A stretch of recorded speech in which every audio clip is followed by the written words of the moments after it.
warahmatullahi wabarakatuh. Salam guru penggerak. Perkenalkan, saya Hartika, calon guru penggerak angkatan 8 dari SD 1 Mulung Kulon, Kabupaten Kudus, Jawa Tengah, dengan fasilitator Bapak Ibrahim Yaji dan pengajar praktek Bapak Ridwan Samsu. Pada kesempatan ini saya akan memaparkan modul 1.1.A.8, koneksi antar materi, kesimpulan dan refleksi pemikiran Ki-Hajar Dewantara. Setelah mempelajari modul 1.1, kita belajar tentang filosofi Ki-Hajar Dewantara dalam pendidikan. Filosofinya yang pertama yaitu pendidikan yang berpihak kepada anak. Yang kedua, sesuaikan pendidikan dengan kodrat alam maupun kodrat zaman anak.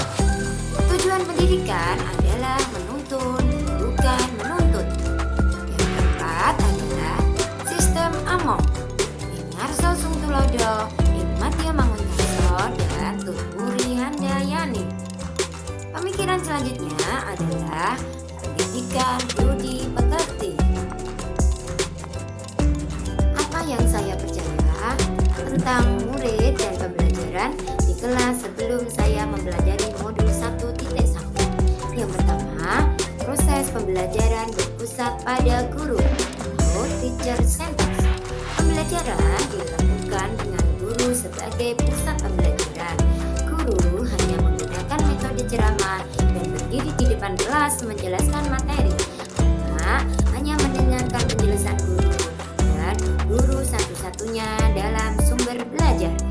Guru tidak memperhatikan perilaku anak. Guru hanya fokus pada penjelasan materi. Pembelajaran terfokus pada aspek kognitif saja. Guru hanya fokus pada kegiatan materi dan pencapaian KKM dengan mengutamakan perkembangan aspek kognitif saja. Aspek psikomotorik, afektif, sosial, dan ABK. Guru kurang memahami karakter siswa. Padahal setiap anak mempunyai karakter dan gaya belajar yang beragam. Tetapi guru hanya menggunakan satu metode yang monoton, yaitu ceramah. Guru sering melupakan kodrat anak bahwa anak itu kodratnya bermain. Guru kurang mampu menuntun siswa. Guru belum bisa menemukan potensi, bakat, minat, dan karakter anak. Guru juga belum bisa menuntun dan memfasilitasi bakat, karakter, dan minat anak. Guru juga belum bisa mendorong dan memotivasi siswa. Apa yang berubah dari pemikiran atau perilaku saya setelah mempelajari modul 1.1?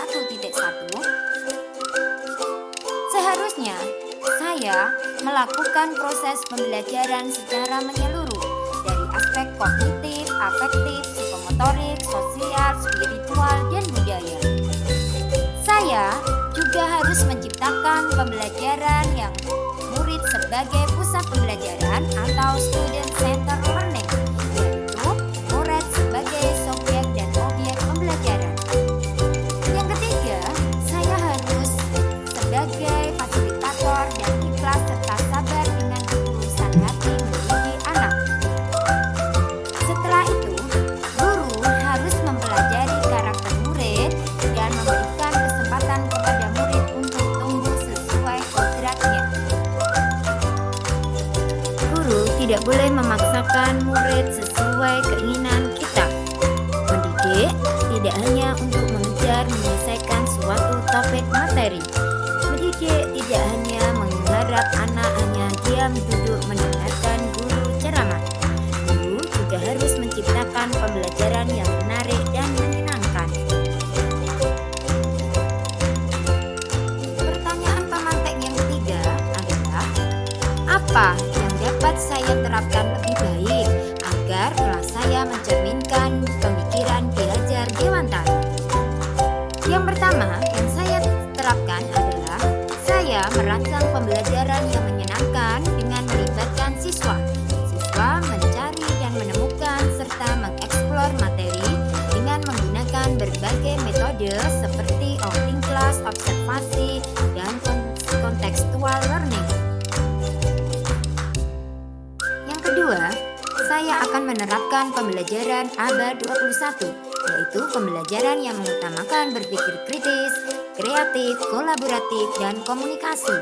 Merancang pembelajaran yang berdiferensiasi, aktif, dan variatif sesuai dengan kodrat anak dan kodrat zaman. Saya akan menuntun anak selama proses pembelajaran. Saya akan menggambar kepada anak, akan menanamkan budi pekerti kepada anak, serta akan sebagai inspirator dan panutan bagi anak-anak.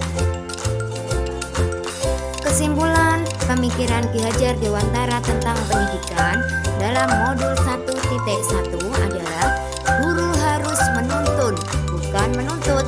Jadi kita harus menuntun kodrat anak sesuai dengan kodrat anak yang dimiliki.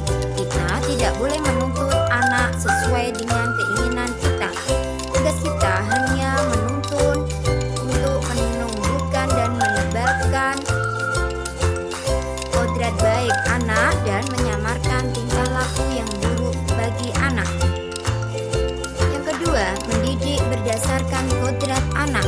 Kita mendidik harus sesuai dengan kodrat alam dan kodrat zaman yang dimiliki oleh anak. Yang ketiga, mendidik harus menghamba kepada anak. Kita harus sebagai seorang teman, orang tua, seorang guru, dan sahabat bagi anak. Kita ikuti apa kemauan anak, tapi kita juga harus memberikan pantunan dan tuntunan kepada anak agar anak bisa berjalan sesuai dengan alur yang benar. Selanjutnya yaitu penanaman budi pekerti yang baik. Pendidikan juga harus ditanamkan budi pekerti yang selaras dengan budi pekerti sosial, kultural yang ada di daerah kita. Selanjutnya yaitu belajar adalah bermain. Belajar harus menyenangkan karena hakikatnya belajar adalah merdeka, tanpa tertekan dan tanpa paksaan ataupun tanpa tekanan.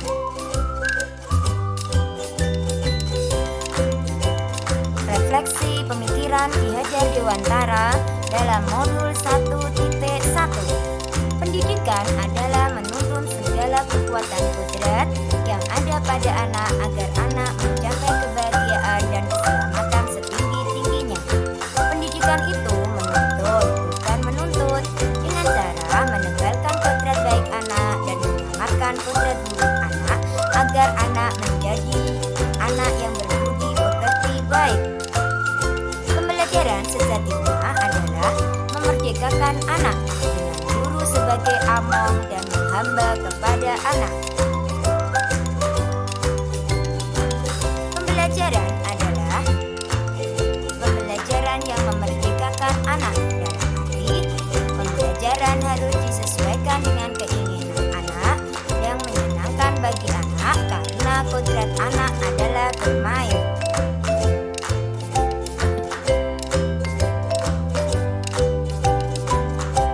Demikian pemaparan dari saya modul 1.1.a.8 tentang koneksi antar materi pemikiran Ki Hajar Dewantara. Thanks for watching. Wassalamualaikum.